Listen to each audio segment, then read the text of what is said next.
হেই friends, কেমন আছো তোমরা? আবারও তোমাদের কাছে চলে এলাম আমার আরেকটি নতুন ব্লগ নিয়ে।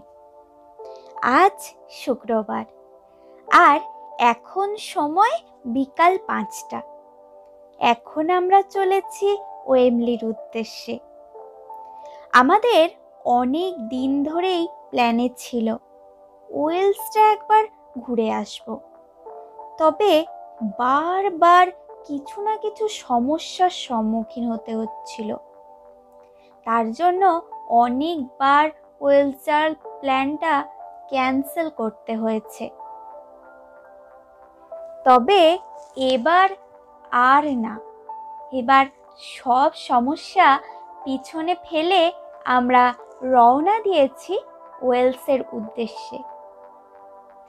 তবে আজ ওয়েলস না, আজ যাচ্ছি ওয়েম্বলির উদ্দেশ্যে। আজ প্ল্যানে আছে ওয়েম্বলিতে একটি নাইট স্টে করব। কাল ভোর ভোর স্টার ট্যুরসের ট্রাভেল কারে করে আমরা ওয়েলসের উদ্দেশ্যে রওনা দেব। এখন অপেক্ষা করছি ট্রেনের জন্য। আজকের ওয়েদারটা কিন্তু ভীষণ ভালো, তবে একটু গরম আছে। আজ ট্রেনে উঠে দেখলাম একেবারে ভিড় নেই, তাই মনে মনে একবার ভেবে নিলাম বেশ ভালোই হয়েছে, একটু রিল্যাক্সে বসে যাওয়া যাবে। লাগেজগুলো ভালো করে একটা সাইডে গুছিয়ে নিলাম, তারপর সিটে এসে বসলাম। এখন কিন্তু আমরা সবাই বেশ ক্লান্ত। আজ আমার হাজবেন্ড অফিস শেষ করেছে, মেয়েরাও স্কুল থেকে ফিরেছে, আর আমিও ঘরের যাবতীয় কাজ করে খুবই ক্লান্ত হয়ে পড়েছিলাম। তবে ঘুরতে যাবার কথা ভাবলেই ক্লান্তি কোথায় দূরে সরে যায়। আমার বড় মেয়ে সঙ্গে একটা গল্পের বই নিয়ে নিয়েছে। যাত্রাপথে এটাই ওর সঙ্গী হবে। কিছুক্ষণের মধ্যেই আমরা রেড হিল থেকে ক্ল্যাফহ্যামে চলে এলাম। ক্ল্যাফহ্যাম থেকে এখন ট্রেন নিয়ে ওয়েম্বলির দিকে রওনা হয়ে যাব। ক্ল্যাফহ্যাম এমন একটা জায়গা যেখান থেকে সব জায়গায় যাওয়ার সুবিধা হয়। আমার একটি ব্লগে আমি আগেও বলেছি, তোমরা যারা ইন্ডিয়া থেকে আসছো তারা কিন্তু ক্ল্যাফহ্যামে থাকতে পারো। ক্ল্যাফহ্যাম থেকে সব জায়গায় যেতেই সুবিধা হয়। যেহেতু আজ উইকডেজ, তাই অফিস ফেরত যাত্রীদের সংখ্যাও একটু বেড়ে গেছে। আজ ট্রেনটাও একটু লেটে আছে, তাই আধ ঘন্টা আমরা এখানে দাঁড়িয়ে থাকলাম।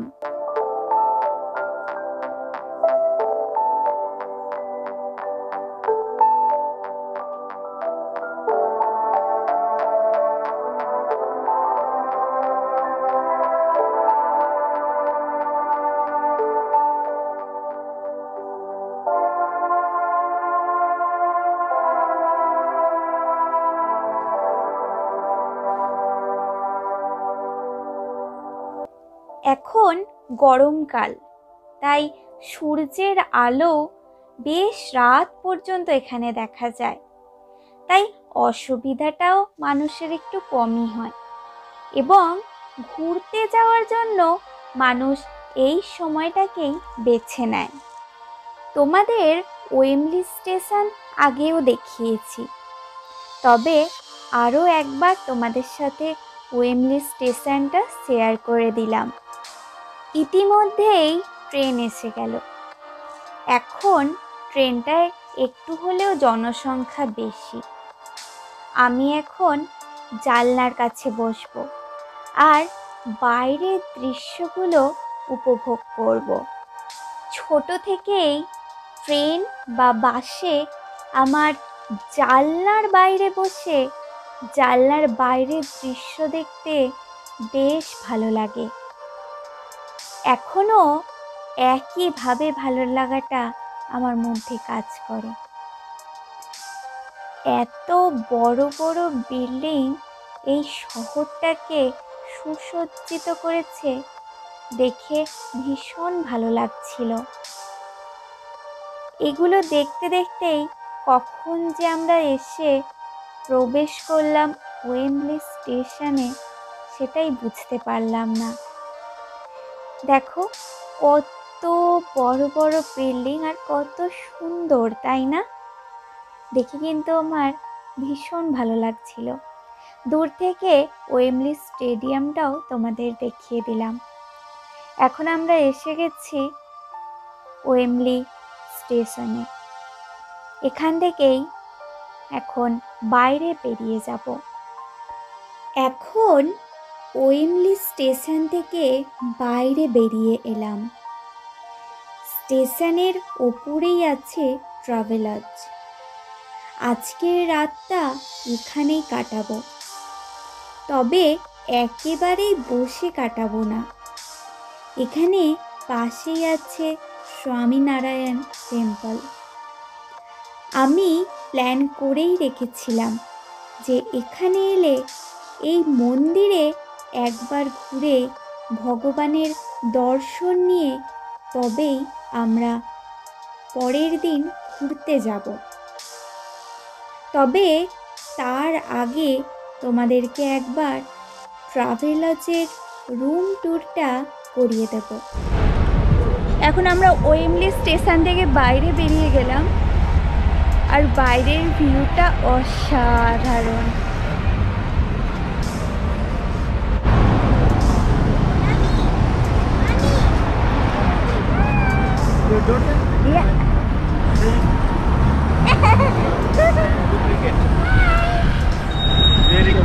Very cute people there. Say thank you.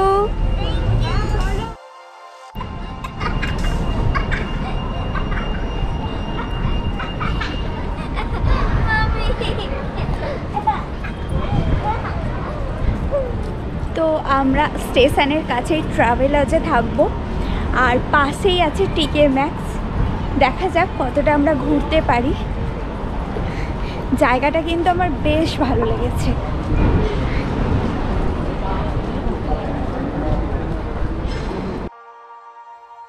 এই জায়গাটি বাঙালিদের জন্য কিন্তু খুবই আদর্শ জায়গা।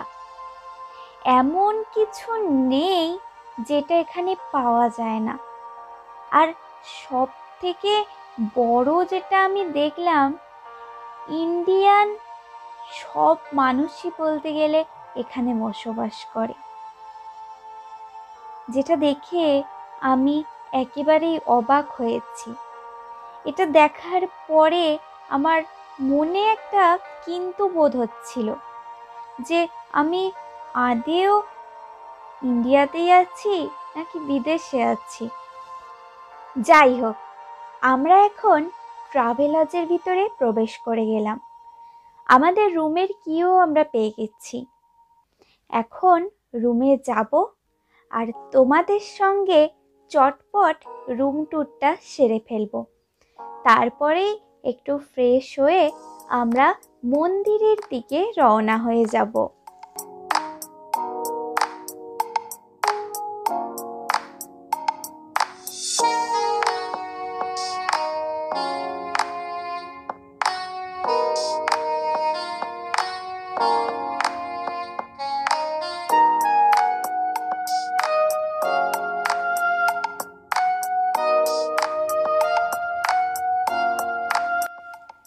এখন তাহলে তোমাদের রুম ট্যুরটা করিয়ে দিই। মেন ডোর দিয়ে ঢুকেই লেফট সাইডে একটি বাথরুম বা ওয়াশরুম,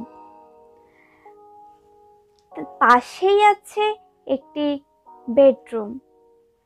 আর সব থেকে যেটা আমার ভালো লেগেছে সেটা হলো এই রুমটা থেকে বাইরের দিকে দেখলে ভিউটা কিন্তু ভীষণ ভালো, যেটা তোমাদের কিছুক্ষণের মধ্যেই দেখাচ্ছি। আর এর পরেই আমরা এবার ফ্রেশ হয়ে বেরিয়ে যাব মন্দিরের দিকে। তবে তার আগে তোমাদেরকে একবার ভিউটা দেখিয়ে দিই। আমাকে কমেন্ট করে জানাতে ভুলো না আজকের ব্লগটা তোমাদের কেমন লাগলো।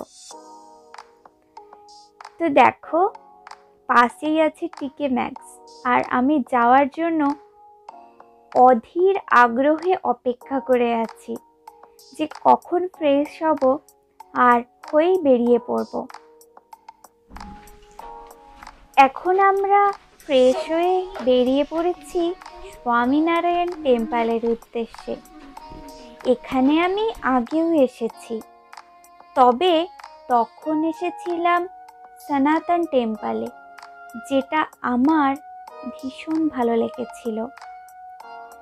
তবে আজ যাচ্ছি স্বামীনারায়ণ টেম্পলে, তবে কিছুটা পথ আমরা হেঁটেই যাব, কেননা হাঁটা পথে আরও ভালো করে আমরা জায়গাটাকে চিনতে পারবো বা জানতে পারবো। কিছুটা পথ হাঁটার পরে আমরা একটি বাস নিয়ে নিলাম। এখন বাসে উঠে 2-3 মিনিটেই কিন্তু আমরা স্বামীনারায়ণ টেম্পলে পৌঁছে যাব। কিছু মুহূর্ত পরেই আমরা বাস থেকে নেমে গেলাম। এখন হাঁটা পথে 2 থেকে 3 মিনিটের মধ্যেই আমরা কিন্তু স্বামীনারায়ণ টেম্পলে পৌঁছে যাব। আর যাওয়ার পথে তোমাদের সাথে কিছু সুন্দর সুন্দর ফুলও শেয়ার করে দিলাম। এখন দূর থেকে দেখতে পেলাম স্বামীনারায়ণ টেম্পল, মন ছুঁয়ে গেল। কিন্তু সত্যি বলতে আমাদের কপালটা এতই খারাপ যে 6টার পর এটা বন্ধ হয়ে যায়। আর এখন যেহেতু কোভিড চলছে, তার কারণে এখন অনলাইনে আমাদের টেম্পলে আসার জন্য বুকিং করিয়ে তারপরে আসতে হতো। নাম রেজিস্টার করিয়ে তারপরেই আমাদের এখানে আসতে হতো। কিন্তু আমরা যেহেতু এটা আগে থেকে জানতাম না, তার কারণে আর আমাদের মন্দিরের ভেতরে প্রবেশ করা হলো না, যেটা সত্যি আমার ভীষণ কষ্ট লেগেছিল। তবে যতটা সম্ভব আমি তোমাদের জন্য বাইরে থেকেই তুলে ধরার চেষ্টা করলাম। মন্দিরটা এতটাই ভালো লেগেছে, ভেবেছিলাম আমি সিকিউরিটিকে একবার রিকোয়েস্ট করি যদি একবার হলেও ঢুকতে দেয়, কেননা মন্দিরের ভেতরে কিন্তু খোলা ছিল। তবে কিছু আর করার নেই, আমাদের মনে দুঃখ নিয়েই ফিরে যেতে হবে। আবারও একদিন আসবো, অবশ্যই ভগবানের দর্শন নিয়ে যাব। এখানে একটি রেস্টুরেন্ট আছে যেখানে আমরা এই মুহূর্তে যাব এবং কিছু খাওয়ার পাওয়া যায় কিনা সেটাই দেখব। তবে যাওয়ার আগে ভালো করে তোমাদেরকে মন্দিরটা আরেকবার দর্শন করিয়ে দিলাম। এখানে এসে দেখলাম 6টার পর রেস্টুরেন্ট আর ওপেন থাকে না। মন্দিরটা ওপেন ছিল না, অনলাইনে বুক করে তারপরেই আসতে হয়। আর আমরা এখানে এসে বাইরে থেকে ঘুরেই চলে গেলাম। তবে মনে ইচ্ছা নিয়ে গেলাম যে দিওয়ালির সময় আবার আসবো, ভগবানের দর্শন নিতে পারবো। এখন আমরা হোটেলে ফিরে যাচ্ছি। হোটেলে গিয়ে ডিনার করে আমরা রেস্ট নেব, কারণ কালকে আমাদের অনেকটা জার্নি আছে।